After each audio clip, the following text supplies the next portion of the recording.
Fibre drop එකකට FAC connector එක field assemble connector එකක් ෆික්ස් කරන්න යන්නේ.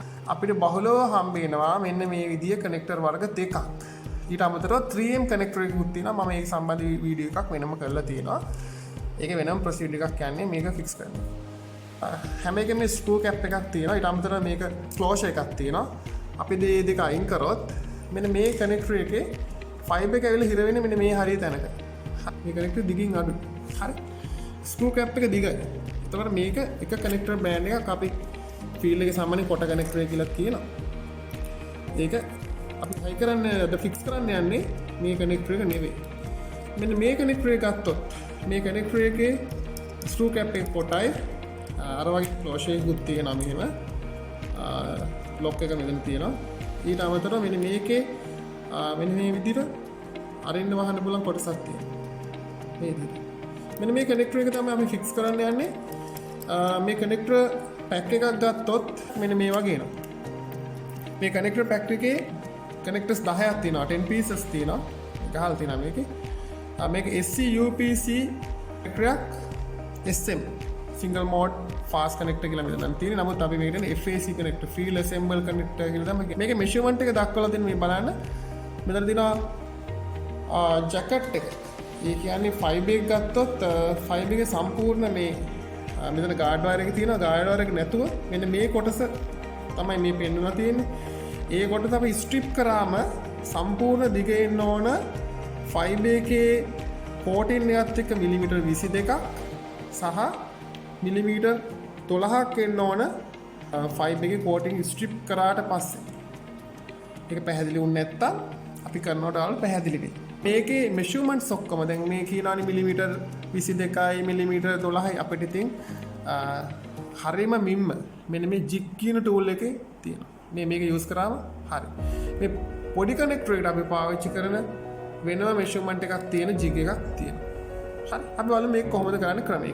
මේ තියෙන ඩ්‍රොප් වයර් ස්ට්‍රිප් එක මේ මේන් ගාඩ් වයර් එකට අමතරව තව ගාඩ් වයර් දෙකක් තියෙනවා මේක ASSIE ෆයිබර් එක දෙපැත්තේ. අපි මේ ගාඩ් වයර් දෙකත් එක්ක මේ තියෙන පොලිතීන් කොටස ඉවත් කරගන්න පාවිච්චි කරගන්නේ මෙන්න මේ ඩ්‍රොප් වයර් ස්ට්‍රිප් එක. මේ ඩ්‍රොප් වයර් ස්ට්‍රිප් එකේ මේ සිදුර හරහා අපි මේ ඒක ඉන්ස්ටර්ට් කරලා මෙතන තියෙනවා මාක් එකක්. අවසාන මාක් එකට කිට් වෙන අපි මේක ගිහින් මේ විදිහට දාගෙන මේක මෙන්න අත්ලෙන් අල්ලන්න ඕන. ඔයාලට පේනවා අපිට අවශ්‍ය ෆයිබර් එක එළියට ආවා. ඊට අමතරව මම කිව්වා අර ගාඩ් වයර් එකත් එක්ක තියෙන අර ඉන්සුලේෂන් කොටස ඉවත් වුණා. මේක ඉවත් කරගත්තා. හරි. දැන් ෆස්ට් ස්ටෙප් එක අපි කරලා ඉවරයි. ඊට පස්සේ අපිට අවශ්‍ය වෙනවා මේක ස්ට්‍රිප් කරගන්න. ඒතකොට ස්ට්‍රිප් කරනකොට මෙයාලා කිව්වා අපිට මේ නිල් පාට ප්ලාස්ටික් කෝටින් එක තියෙන්න ඕන මිලිමීටර් 22ක්.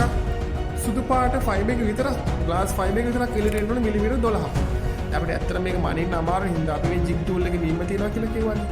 දැන් ජිග් ටූල් එක අස්සට මෙන්න මේ වගේ මේක අපි ඉන්සර්ට් කරනවා. මේ ඉන්සර්ට් කළා මෙතනට ගිහිල්ලා තියලා අල්ලගෙන මේක වහලා මේ ෆයිබර් එක මෙහෙම අපි ස්ට්‍රිප් කරනවා. මෙන්න ස්ට්‍රිප් වෙලා අපිට මේ ඇවිල්ලා තියෙන මෙයාලා කියපු මේ මිලිමීටර් 22 මේ හරියටම ඇවිල්ලා තියෙනවා. ඔයාලා දැනගන්න පුළුවන් වුණා. ඊට පස්සේ මෙතන තියෙන ටිකක් වැඩිපුර මිලිමීටර් 12ට වැඩියෙන් තියෙනවා. අපි ඒක ක්ලීන් එක කපා ගන්න ඕනේ. මේකට අපි ෆයිබර් 3 හෝල් ස්ට්‍රිප් එක උනත් පාවිච්චි කරන්න පුළුවන්. හරි. ඒකේ ප්‍රශ්නයක් නැහැ. නමුත් මේකේ මින්ම හරියට දිනන මම හිතන්නේ මේක තමයි සුදුසුම ටූල් එක මේක වැඩේ කරන්නේ. අපි දැන් ස්ට්‍රිප් කරලා ඉවරයි. අපි ක්ලීන් කරගන්න පාවිච්චි කරන්නේ isopropyl alcohol dispenser bottle එකේ තියෙන isopropyl alcohol සහ clean free tissue එකක් ක්ලීන් කරගන්නවා. මෙන්න මේ විදිහට තා පොඩ්ඩක් කරවලා ආයෙ ක්ලීන් කරගන්නවා. මේ සද්ද එනවා කියන්නේ හොඳට ක්ලීන් වෙනවා කියන අදහස් කරන්නේ අපි. ඔයගේ හොඳට ක්ලීන් කරගන්න. දැන් ක්ලීන් කරලා ඉවරයි. අපි බලන්න පොඩ්ඩක් මේකේ මේ කැඩලා යන සුළුයිද කියලා. මේ පොඩ්ඩක් අංශක 60කට වගේ නමලා බලනවා. ෆයිබර් කැඩෙන්නේ නැහැ. ඒ කියන්නේ හොඳ තත්ත්වයක තියෙනවා. මොකද මේ කැඩලා ගියොත් කනෙක්ටර් ASSIE කනෙක්ටර් අපිට ආයෙ පාවිච්චි කරන්න බැරුව යනවා. අපි දැන් මිලිමීටර් 22කට ප්ලාස්ටික් කෝටින් එක ස්ට්‍රිප් කරන් ඉවරයි. හැබැයි මිලිමීටර් 12ට අපි මේක කපා ගන්න ඕන. ආයෙමත් ගන්නවා jig tool එක. jig tool එකේ මෙන්න මෙතන අපි කලින් පාවිච්චි කරේ මේ පැත්ත. දැන් අනිත් පැත්තේ මෙන්න මේ හරියට ගෙනත් මේක තිබ්බම ඔයාලට පේනවා හරියට නිල් පාට ඉන්ස්ටලේෂන් එක මේක ඇස්සේ මෙතනට ගානට සෙට් වෙනවා. මේක මෙහෙම ගෙනත් තියලා මේක මෙතනට තියලා මෙතන හොඳට හේතු වෙන්න ඕන. හොඳට හේතු කරලා මේක වහලා අපි ක්ලික් එකක් දෙනවා. මේ වගේ. ෆයිබර් එක කපාගෙන ඉවරයි. මිලිමීටර් 12ට ෆයිබර් එක කපාගෙන ඉවරයි. දැන් මේ මූණත කොහෙවත් ගෑවෙන්න බෑ. ගෑවුනොත් මොකද වෙන්නේ? මේක ඩස්ට් එක ඇලෙනවා. ලොස් එක කවුන්ට් එකට පුළුවන්. ඒ තමයි කොහෙවත් මේක වදින්න නැති වෙන තමයි මේ වැඩේ කරගෙන යන්න ඕන. දැන් අපි මේකට ඉන්සර්ට් කරන්න යන්නේ ෆයිබර් එක. මෙතන ලොක් එකක් තියෙනවා. ලොක් එක ඉස්සරහට කරලා ලොක් එක පිටිපස්සට ගත්තොත් අන්ලොක් එක. අන්ලොක් මෝඩ් එකේ තියෙද්දි මේක ඇරලා අපි ෆයිබර් එක හිමීට මේකේ ඇතුළට ඉන්සර්ට් කරනවා මෙන්න මේ වගේ. මෙන්න මේ වගේ ඉන්සර්ට් කරන් යනවා. දැන් ෆයිබර් එක කොහොම ගිහිල්ලා අවසානයේ මෙහෙම සැග් එකක් කියන තැනක් තියෙනවා. බලන්න මේ නැවෙනවා මෙන්න මෙහෙම. ඒක සාමාන්‍යයි.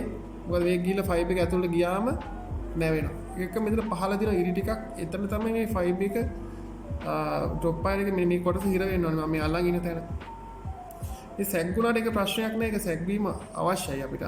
මේ ඉතින් නැමීම අනවශ්‍යයි. එනවා නැමීමක් තියෙනවා. ඊට පස්සේ මේක අපි ලොක් කරලා මේක හිමීට අපි අර සැග් එකත් එක්ක මෙහෙම වහනවා. සැග් එක කැඩෙන්නේ නැහැ. මොකද මේක ඇස්සේ හිඩසක් තියෙනවා ලස්සනට ඒකට අවශ්‍ය වෙන ප්‍රමාණයට. ඉතින් අපි මෙහෙම ගන්නට මේක නවනවා. නවලා මෙතන හොඳ ටයිට් එකට අල්ලගෙන අපි කලින් දාගත්ත ස්ක්‍රූ කැප් එකකින් මෙතනට මේ විදිහට ප්ලේස් කරලා ස්ක්‍රූ එක හොඳට තදට වහනවා. මේ වැහුවයින් පස්සේ දැන් හරි කනෙක්ටර් එක හල ඉවරයි. කට්ටයක් තියෙනවා. මේ කට්ටේ පහළ දෙන්නේ මේ ලොක් එක වහන්න යනවා. මං කියන දේ පැහැදිලි වුණාද? ඒ කියන්නේ ලොක් එක තියෙන පැත්තට කට්ටේ සෙට් කරන්නේ නැහැ. කට්ටේ තියෙන යටට. එහෙම කළා. මේ ප්ලේ එකක් තියෙනවා මේ පොඩි. මේ ප්ලේ එක සාමාන්‍ය ඒක තියෙන්න ඕන. දැන් මේ අපි කනෙක්ටර් එක ෆික්ස් කරලා අවසන්. FAC කනෙක්ටර් එක. දැන් මේ වෙනකන් අපි මේකේ ඩස් කැප් එක අයින් කරේ නැහැ. ඩස් කැප් එක අයින් කළා අපි මේ VFL එක පාවිච්චි කරලා මේකේ ඉහ අනිත් කෙළවරට ලයිට් එක පාස් වෙනවද කියලා බලන්න ඕන. ඒක තමයි අපි කරන්නේ. දැන් ඩස් කැප් එක ඉවත් කරා. VFL එක ඔන් කරා. VFL එක පාවිච්චි කරනකොට අපේ ඇඟෙන් ඉවතට අඟල් 6ක් එහාට පාවිච්චි කරන එක තමයි සේෆ්ටි රූල්. ගහපු කනෙක්ටර් එකේ කනෙක්ටිවිටි ඕකේද කියලා බලන්න. ඒ කියන්නේ අනිත් එන්ඩ් එකට මේකේ ලයිට් එක පාස් වෙනවද කියලා දැනගන්නයි අපි යන්නේ. මේකට අපි පාවිච්චි කරන VFL එක visual false locate එක. මේ ලයිට් එක ලේසර් ලයිට් එකක් මේ ගහලා දෙන කෙලින්ම වෝනින් එකක් දිහට පෝෂන් එක විදියට ඩේන්ජර් කියලා. ඒ කියන්නේ අපි ඇඟෙන් ඉවතට අඟල් 6ක් ඉවතට තමයි මේක පාවිච්චි කරන්නේ. සේෆ්ටි රූල් එක. ඊට පස්සේ අපි මේක මෙතන ෆික්ස් කරලා බලමු. එහා එන්ඩ් එකෙන් ලයිට් එක පාස් වෙනවා. මේ ෆික්ස් කරාට පස්සේ අපිට මෙහා පැත්තේ එන්ඩ් එක ගත්තොත් මේදී ලස්සනට ලයිට් එක මේ බෝල ආකාරයෙන් ලයිට් එක පාස් වෙනවා. ලයිට් එක මෙතනට එනවා. ඉතින් මේ අපේ වැඩේ සක්සස්. මේ කනෙක්ටර් එක ගහනකොට ළමයි දැනගන්න ඕන දෙයක් තමයි මේ කනෙක්ටරේ උඩරිම ලොස් එක වෙන්න පුළුවන් 0.5 dB. ඒ කියන්නේ 0.5 dB වට අඩුවෙන් ගහන්න ඕන. හරි මෙෂර්මන්ට් හරි ටූල්ස් ගත්තොත් ඔයාලට ඒක පහට අඩුවෙන් ගන්න පුළුවන්. එහෙනම් thank you මේ වීඩියෝ එක බලන්න.